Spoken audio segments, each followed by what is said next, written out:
SmartSense is sponsored by A+ Federal Credit Union.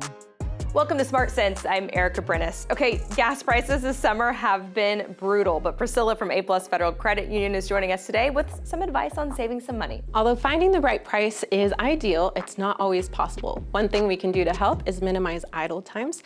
So we want to give our car 30 seconds to warm up and then turn off the engine if we're stuck in traffic or just passing the time. Okay, any other ways to optimize and save?